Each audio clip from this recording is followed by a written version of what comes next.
Health warning વગરની સિગારેટના ગુનામાં wanted આરોપીને ₹38,000ની વિદેશી સિગારેટના જથ્થા સાથે એસઓજી ટીમે ઝડપી પાડી ગુનાનો ભેદ ઉકેલી કાઢ્યો હતો। સુરત શહેર ઇન્ચાર્જ પોલીસ કમિશનર દ્વારા શહેરમાં નાર્કોટિક્સ ડ્રગ્સની બદીને નેસ્ત નાબૂદ કરવા માટે no drugs in Surat city અભિયાન ચાલુ કરવામાં આવ્યું છે। જે અભિયાન અંતર્ગત સુરત શહેર પોલીસ નાર્કોટિક્સ ડ્રગ્સની બદીને ડામવામાં સફળ રહ્યું છે।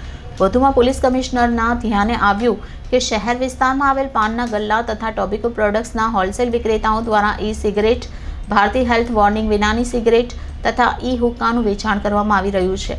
જેથી આવા રિટેલર તથા હોલસેલ વેચાણ કરતા વિક્રેતા દુકાનદારોને શોધી કાઢી તેમના વિરુદ્ધ કડકમાં કડક કાર્યવાહી કરવા સૂચના આપી હતી। જે અનુસંધાને પોલીસ ઇન્સ્પેક્ટર એપી ચૌધરીના માર્ગદર્શન મુજબ પોલીસ ટીમ કામે લાગી હતી।